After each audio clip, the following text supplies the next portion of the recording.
नमस्कार दोस्तों, स्वागत है आपका हमारे YouTube channel knowledge growth academy में, जहां वीडियो की श्रृंखला को आगे बढ़ाते हुए हम पहुंच चुके हैं अपने नए टॉपिक पे, जहां पे हमें पढ़ना है उपसमुच्चय, उचित उपसमुच्चय, अधिसमुच्चय और घात समुच्चय।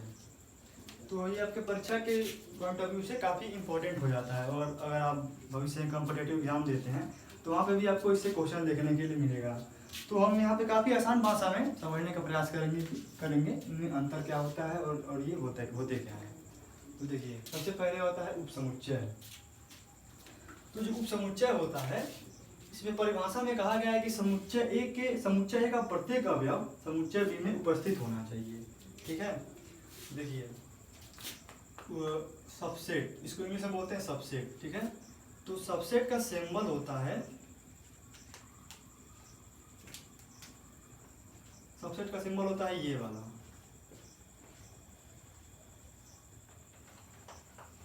ध्यान से देखिएगा, इसको हम पढ़ेंगे। ए उपसमुच्चय है बी का, ए is subset of B.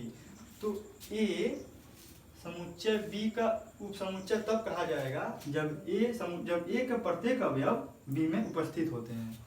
Example के माध्यम से समझते हैं। अगर हम ए ले लेते हैं 2, 4, 6, 8 और 10, और बी ले लेते हैं 1, 2, 3, 4, 5, 6, 7, 8, 9, 10। ठीक है, तो अब ये बताना है कि ए जो है बी का उपसमुच्चय है कि नहीं। परिभाषा के हिसाब से जाएंगे कि समुच्चय ए का प्रत्येक अवयव समुच्चय बी में उपस्थित होना चाहिए। 2 ये होगा समुच्चय ए का अवयव, ये होगा समुच्चय बी। 2 इसमें उपस्थित है, 4 इसमें उपस्थित है, 6 उपस्थित है, 8 उपस्थित है, 10 भी उपस्थित है। इस प्रकार हम ये कहेंगे कि ये जो ए है वो उपसमुच्चय है किसका, बी का। ठीक है, इस प्रकार हम एक और एग्जांपल ले सकते हैं। हम दूसरा समुच्चय सी मान के चलते हैं। इसमें हम लिख दिए A B C D E F.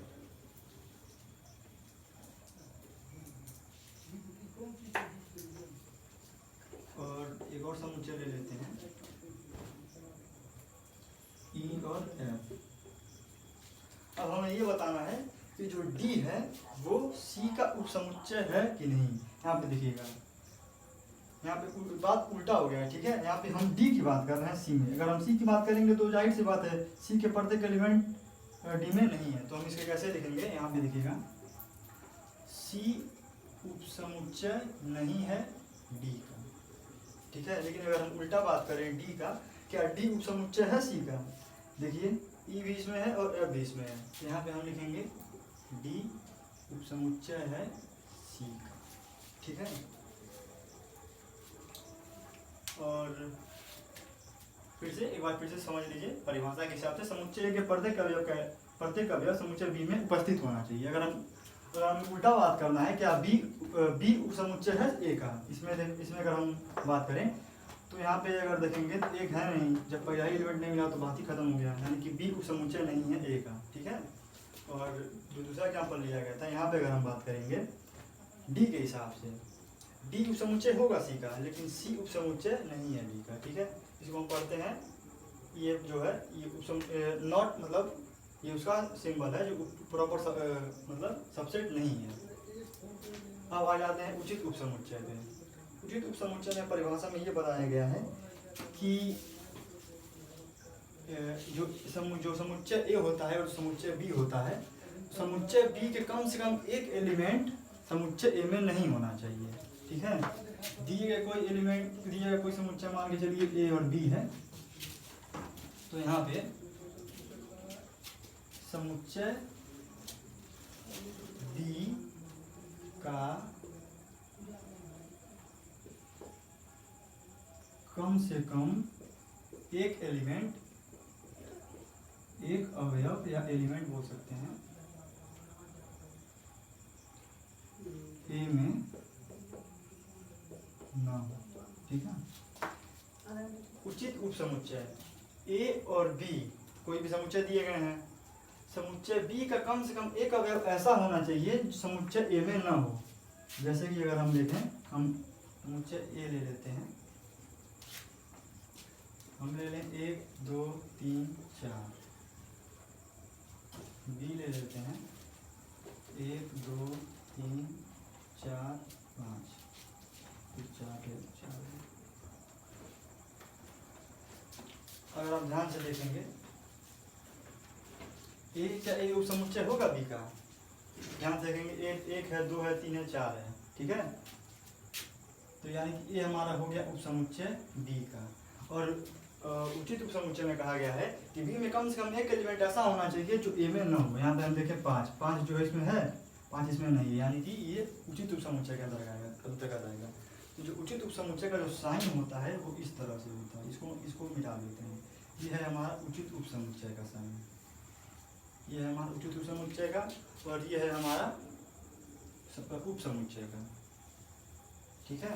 यह है हमारा उपसमुच्चय का। जब ये नीचे लग जाता है तो उपसमुच्चय हो जाता है, जब नीचे से हट जाता है तो उचित उपसमुच्चय हो जाता है, ठीक है। तो यहाँ पे समझने वाली बात है, यहाँ पे कहा गया है कि समुच्चय बी का कम से कम एक अवयव, ठीक है, कम से कम, यानी कि अधिक से अधिक कितना भी हो सकता है। अगर हम फिर से ले लेते हैं, अगर हम ले लें ए बी सी डी ई ले लेते हैं, और A2 ले लेते हैं A B C D E F G, ठीक है।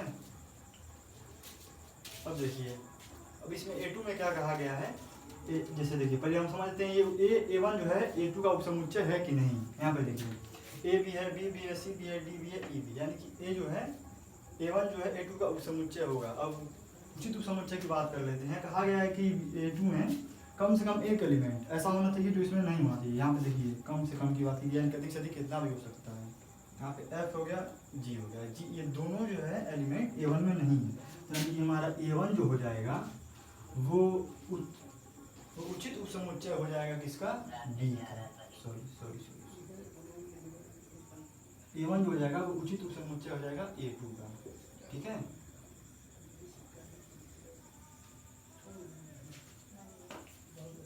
तो ये होगा उसका एग्जाम्पल उचित उपसमुच्चय। आप इसका तब तक स्क्रीनशॉट लीजिए, इसमें एक चीज और बताना है।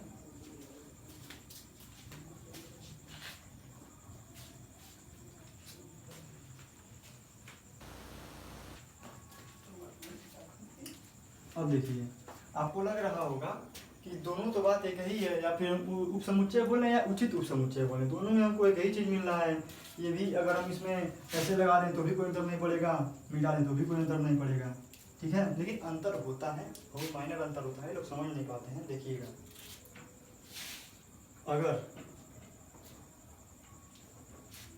A1 में ऐसे दे दिया जाए 1 2 3 4, A2 में ऐसे दे दिया जाए 1 2 3 4, ठीक है। तो देखिएगा, अगर हम उपसमुच्चय के हिसाब से बात करें तो एक का प्रत्येक एलिमेंट तो A2 में होना चाहिए A1 का। 1 है 2 है 3 है 4 है, दोनों बराबर है, ठीक है। तो यानी कि हमारा A1 जो है जाहिर सी बात है A2 का उपसमुच्चय होगा। लेकिन अगर हम उचित उपसमुच्चय की प्रॉपर सबसेट की बात करें तो क्या वो होगा? प्रॉपर सबसेट के हिसाब से कि समुच्चय बी में, यानी कि सेकंड वाले में कम से कम एक एलिमेंट ऐसा होना चाहिए जो समुच्चय बी में, समुच्चय ए में नहीं हो। तो कोई एलिमेंट इसमें ऐसा है जो इसमें नहीं है, सब दोनों में तो बराबर है, कोई ऐसा ही नहीं, तो ये उचित उपसमुच्चय नहीं होगा, ये उचित उपसमुच्चय नहीं होगा, ठीक है।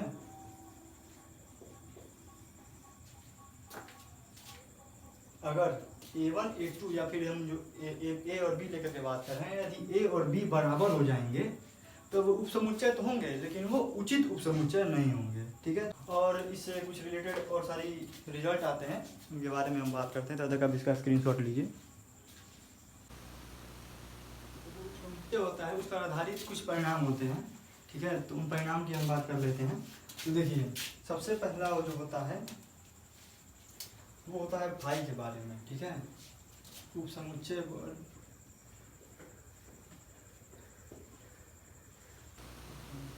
आधारित कुछ परिणाम। आप इसका डिटेल नोट्स बनाते रहें, ठीक है, आने वाले कॉम्पिटेटिव एग्जाम में काफ़ी हेल्प करने वाला है। देखिए सबसे पहले होता है फाई। याद होगा जब हम रिक्त समुच्चय पढ़ रहे थे उस समय फाई के बारे में चर्चा की गई थी। रिक्त समुच्चय को फाई से प्रदर्शित करते हैं। फाई जो होता है वो किसी भी समुच्चय का उपसमुच्चय होता है। ठीक है, फाई ये उपसमुच्चय होता है किसका, ए का। ए कोई भी समुच्चय दिया गया है, एक्स वाई जेड जो भी, ठीक है, आप समझ सकते हैं। किसी भी समुच्चय का फाई जो होता है वो उपसमुच्चय होता है। ठीक है, और देखिए यदि ए उपसमुच्चय है बी का और बी भी उपसमुच्चय है ए का, तो ए बराबर होता है बी के। ठीक है, इसका एग्जाम्पल हम बता रहे हैं, देख लीजिए। देखिए अगर ए बराबर हम ले लेते हैं A B C D, B बराबर ले लेते हैं ए बी सी डी। अगर ध्यान से देखेंगे, पहले हम ए उपसमुच्चय बी के बारे में बात करते हैं। ए उपसमुच्चय है बी का, इसमें भी जो एलिमेंट है वो एलिमेंट इसमें भी है, जिसका मतलब ए उपसमुच्चय है बी का। बी उपसमुच्चय ए के बारे में बात कर लेते हैं। बी का प्रत्येक एलिमेंट ए में उपस्थित है, जी हाँ बिल्कुल है। तो उस हिसाब से क्या रिजल्ट निकला, तो ए और बी तो बराबर है। जब ए उपसमुच्चय होगा बी का और बी भी उपसमुच्चय होगा ए का, तो ए और बी क्या होंगे, बराबर होंगे। ठीक है, और एक बात और, अगर ए उपसमुच्चय है बी का, बी उपसमुच्चय है सी का, तो यहाँ से क्या होता है, ए जो होता है वो उपसमुच्चय होता है किसका, सी का। ठीक है, अगर ए उपसमुच्चय है बी का, बी उपसमुच्चय है सी का, तो ए भी उपसमुच्चय होगा किसका, सी का।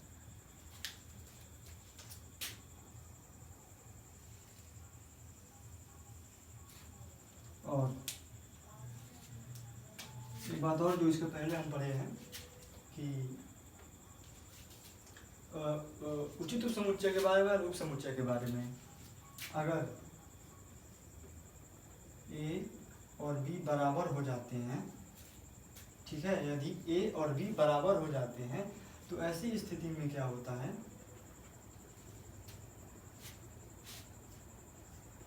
ए तो उपसमुच्चय होगा बी का, लेकिन प्रॉपर सबसेट यानी कि उचित उपसमुच्चय नहीं होगा। ठीक है, या ये ध्यान देने वाली बात है, यदि ए और बी बराबर लिए गए हैं तो ए उपसमुच्चय होगा बी का, लेकिन ए उचित उपसमुच्चय नहीं होगा बी का।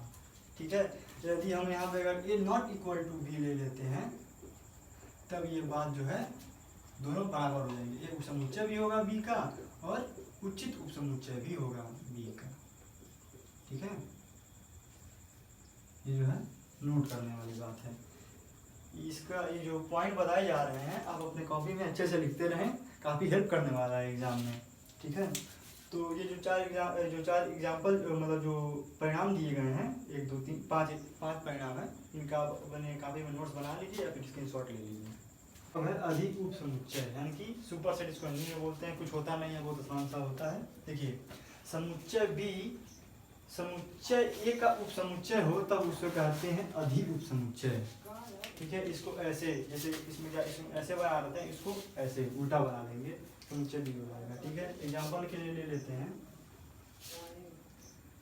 कि ये बराबर हमने ले 1 2 3 4 5, बी बराबर ले लें 1 3 5। तो हम ध्यान से देखेंगे तो जो बी होगा वो उपसमुच्चय होगा किसका, ए का, क्योंकि ए के बी के प्रत्येक एलिमेंट ए में उपस्थित है। तो हम इसे ऐसे लिखेंगे कि ए जो है अधिसमुच्चय है बी का।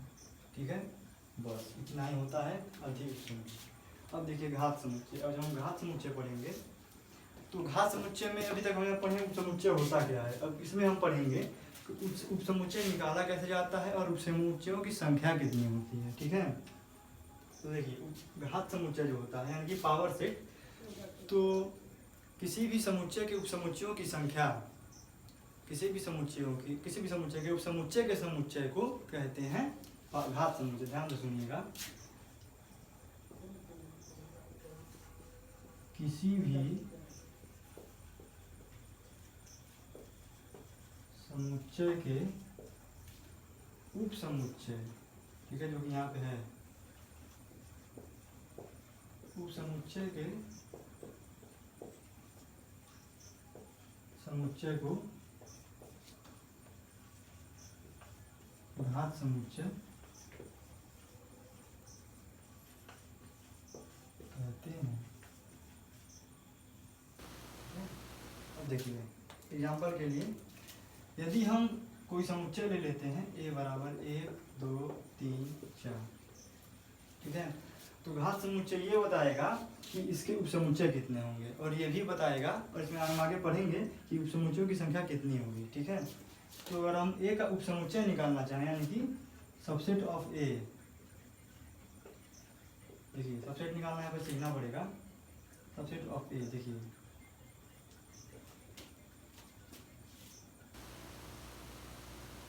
समुच्चय का उपसमुच्चयों का समुच्चय होता है, ठीक है। ये जो घात समुच्चय होता है ये उपसमुच्चयों का समुच्चय होता है। यहाँ पे पहले बड़ा वाला ब्रैकेट लगाना पड़ेगा, ठीक है। उसके बाद देखिएगा इसका उपसमुच्चय पहले तो हो जाएगा 1, उसके बाद हो जाएगा 2, ठीक है, उसके बाद हो जाएगा 3। पहले हम काम करते हैं केवल 3 वाला लेते हैं, ठीक है, 4 को मिटा देते हैं, ज़्यादा बेहतर समझ में आएगा उससे। उसके बाद हम बड़ा वाला लेंगे, ठीक है।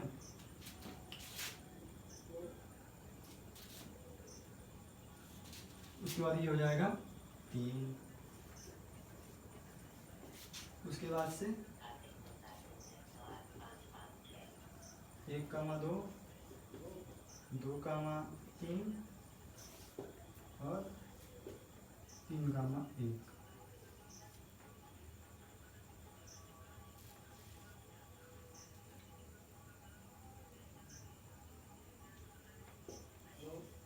एक, दो, 3।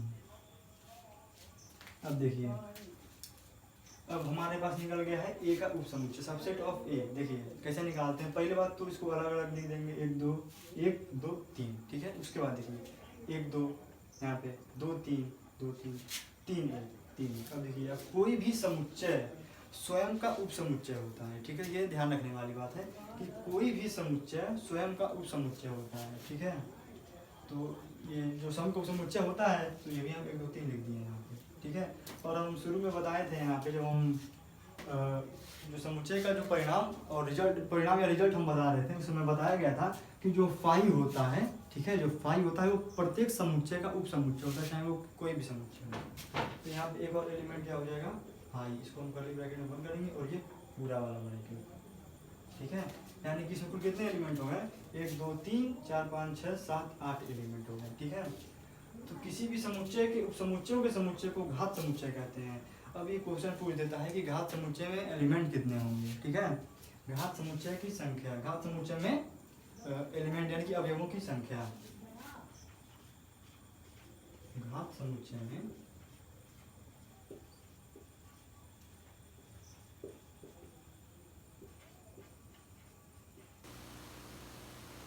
तत्वों की संख्या,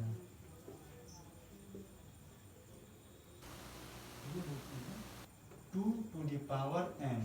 और n क्या है, n जो है समुच्चय में कितने एलिमेंट हैं। देखिए इस समुच्चय में कितने एलिमेंट हैं, 3, यानी कि 2 to the power 3, यानी कि 2 के पावर 3 क्या होता है, 8 होता है। 2 गुणे 2 गुणे 2, यानी कि 2 दूनी 4 दूनी 8, ये हो जाएगा हमारे पास 8। यानी कि घात समुच्चय में एलिमेंट के तत्वों की घात समुच्चय में तत्वों की संख्या क्या हो जाएगी, 2 to the power n। जब हम n 1 2 3 एलिमेंट है, हम 3 रख दिए, यानी 8 एलिमेंट है। यानी घात समुच्चय में कितने एलिमेंट निकलेंगे, 8। गिन लीजिए, 1 2 3 4 5 6 7, और ये हो गया हमारे पास 8, ठीक है। तो इसी प्रकार हम एक और एग्जांपल लेते हैं। देखिए यहाँ पे ले लेते हैं, हम ले लिए A B C D, थोड़ा लंबा लेते हैं ताकि ज़्यादा समझ में आए, 16 बनने लगेगा, गड़बड़ हो जाएगा। तो 2 एलिमेंट पहले लेते हैं, ठीक है। आप 4 5 6 निकाल करके देख सकते हैं। यहाँ पे 2 एलिमेंट ले रहे हैं। सबसे पहले यहाँ पे घात समुच्चय निकालेंगे। घात समुच्चय ये हो गया हमारे पास A1। फिर जब हम घात समुच्चय निकालेंगे, सबसे पहले हो जाएगा हमारे पास 5, ठीक है। 5 को सबसे पहले लिखा जाता है क्योंकि बाद में जाके भूल जाता है, जितना बन जाती है। इसको भी हम कर्ली ब्रैकेट में लिखेंगे, ठीक है। ये हो जाएगा हमारे पास ए, ये हो जाएगा हमारे पास बी, और कोई भी समुच्चय स्वयं का वो समुच्चय होता ही है, तो हम यहाँ पे क्या लिख देंगे, ए बी, ठीक है। इसमें कितने एलिमेंट हो गए, 1 2 3 4। अब हम फार्मूले के हिसाब से देखेंगे, घात समुच्चय में घात समुच्चय में तत्वों की संख्या 2 टू द पावर एलिमेंट कितने हैं, 1 2, 2 रख देंगे, 2 टू द पावर 2 कितना होता है 4, यानी कि हमारा फार्मूला सही है, ठीक है, काम कर रहा है। आप घर पे आराम से बैठ के एलिमेंट लिखिएगा, उसके उपसमुच्चय बनाने का प्रैक्टिस कीजिएगा, उसके बाद फिर ये तत्वों की संख्या निकालिएगा 2 टू द पावर, ये भूलना नहीं है। घात समुच्चय में तत्वों की संख्या कितनी होती है, 2 टू द पावर n, ठीक है। और जो घात समुच्चय क्या होता है, काफ़ी इंपॉर्टेंट है ये घात समुच्चय आपके परीक्षा के दृष्टिकोण से। घात समुच्चय क्या होता है, किसी भी समुच्चय के उपसमुच्चयों की संख्या, और जो ब्रैकेट वाला सिस्टम रहता है उसे आप ध्यान से देखिएगा, ये वाला जो इसके अंदर जो लिखते हैं, इसको अगर हम केवल ये सिंपल ब्रैकेट बना देंगे तो काम नहीं चलने वाला है, ठीक है। या फिर हम अगर इस ब्रैकेट को मिटा दें तो भी काम नहीं चलने वाला है, ठीक है। अगर खाली ऐसा दिया हो, अगर आप कभी ऑब्जेक्टिव क्वेश्चन करें और ऐसा दिया हो और एक कर्ली ब्रैकेट दिया हो, तो आप हमेशा कर्ली ब्रैकेट वाले के अंदर वाले को ही चुनेंगे, ठीक है, क्योंकि समुच्चय होता है और समुच्चय किसमें लिखते हैं, कर्ली ब्रैकेट के अंदर। स्क्रीनशॉट ले लीजिए तब। तो इसमें अगला टॉपिक आता है अंतराल, ठीक है। तो अंतराल जो होता है वो काफ़ी मतलब माइनर मिस्टेक कर जाते हैं लोग यहाँ पे, तो समझ नहीं पाते। यहाँ इसका जो यूज है यहाँ पे तो है ही, जब आप 12वीं में जाएंगे तो जो पहला अध्याय पढ़ेंगे संबंध फलन, वहाँ पे इसका बहुत ज़्यादा यूज देखने के लिए मिलता है, ठीक है। तो सबसे पहला आता है समवृत्त अंतराल, यानी कि क्लोज इंटरवल, इसको हम ऐसे दिखाते हैं, ठीक है। अगर आप किसी बंदे से पूछेंगे इसमें और इसमें अंतर क्या है, तो वह कोई अंतर नहीं है, दोनों ब्रैकेट है, लेकिन यहाँ पे जब आप देखेंगे तो अंतर बहुत बड़ा देखने के लिए मिलता है।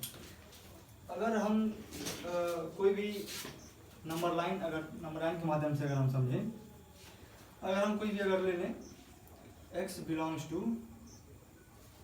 मान के चलिए x कोलन x है, और यहाँ पे दे देगा जो हमारा x है वो 8 से 16 के बीच में है, ठीक है, 8 से 16 के बीच में है, ठीक है। तो हम इसको लिखेंगे कैसे, x बिलोंग्स टू, देखिएगा 8 से 16, ठीक है। अब देखिए, अब जो समवृत्त अंतराल या क्लोज इंटरवल होता है, अगर ये बराबर लगा हुआ है तो हम ये वाला लगाएंगे, अगर बराबर नहीं लगा हुआ है तो उसके बारे में आगे बात करते हैं।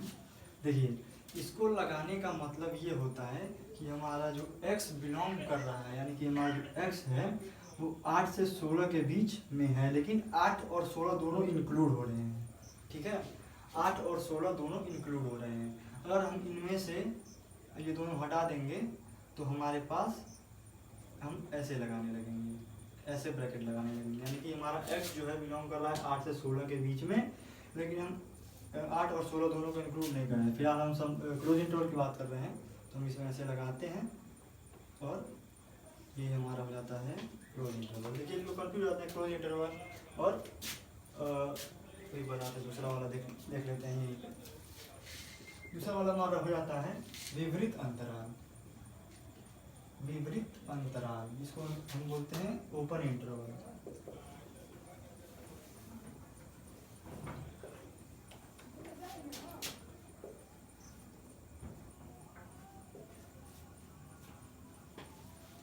ठीक है।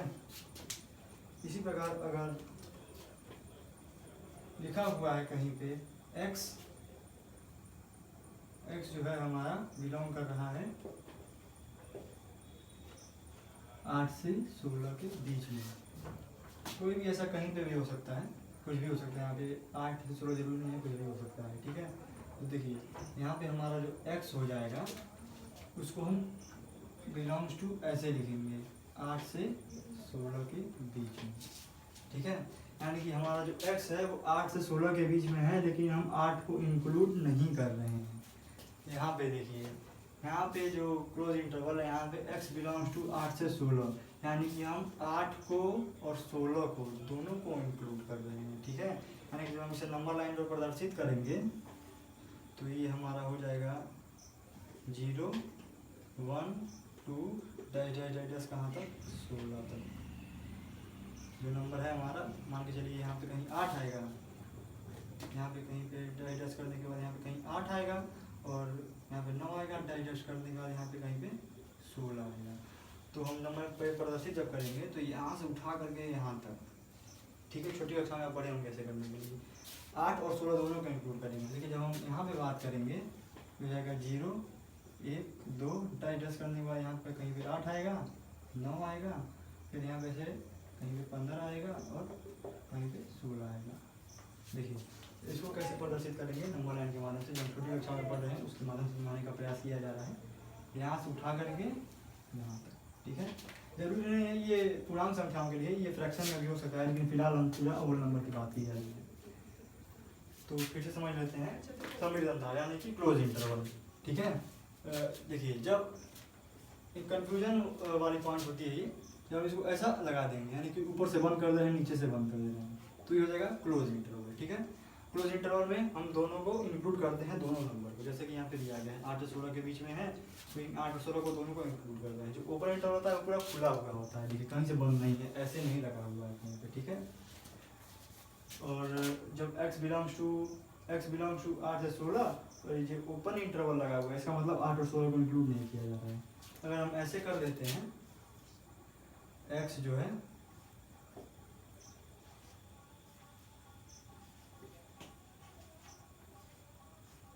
एक ये होगा और एक हो जाएगा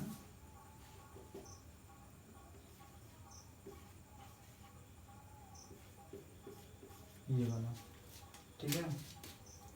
अब देखिए करना कुछ नहीं है, यहाँ पे बराबर लगा हुआ है, ठीक है, यानी कि यहाँ 8 को इंक्लूड किया जा रहा है। x जो होता है वो greater than or equal to 8, x greater than or equal to x, हम पहली कक्षा मतलब अपने जो पहला वीडियो था उसमें हम पढ़ चुके थे, ठीक है। तो हम यहाँ पे कैसे बनाएंगे, x बिलोंग्स टू, देखिए जब ये बराबर लगा हुआ है, यहाँ पे देखिए यहाँ पे बराबर लगा हुआ था तो ये वाला ब्रैकेट ले रहे थे, यहाँ पे बराबर लगा हुआ है, ठीक है। ये हो जाएगा 8 से 16, यहाँ पे बराबर नहीं लगा है तो ये वाला लगाएंगे, तो यहाँ पे देखिए ये हो जाएगा 16, ये वाला ओपन इंटरवल, ये क्लोज इंटरवल। और यहाँ पे देखिए x बिलोंग्स टू, यहाँ पे बराबर नहीं लगा हुआ है तो ओपन वाला, और यहाँ पे 8 लिख देंगे, और बराबर लगा हुआ है तो 16 वाला, और ये क्लोज इंटरवल लगाएंगे, ठीक है। तो इसका मतलब ये हुआ कि 8 को इंक्लूड किया जा रहा है लेकिन 16 को नहीं, 8 से 16 के बीच में है, 8 को इंक्लूड कर रहे हैं लेकिन 16 को नहीं कर रहे हैं।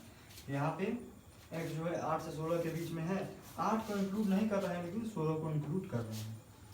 तो ये हो गया हमारा सवित अंतराल और विपरीत अंतराल। तो आगे आने वाली कक्षाओं में हम जो पढ़ेंगे इंटरसेक्शन और यूनियन, जो काफ़ी इम्पोर्टेंट हो जाता है, ठीक है। इसे आप इस पूरे चैप्टर का रीड कह सकते हैं, सर्वनिष्ठ जिसे हिंदी में बोलते हैं सर्वनिष्ठ और संघ, यूनियन, इंटरसेक्शन और यूनियन। तो इसके अगले वाले वीडियो में हम यूनियन और इंटरसेक्शन पढ़ेंगे। तब तक के लिए दीजिए इजाज़त, धन्यवाद। और चैनल को लाइक कीजिए, वीडियो को चैनल को सब्सक्राइब कीजिए, वीडियो को लाइक कीजिए, शेयर कीजिए, धन्यवाद।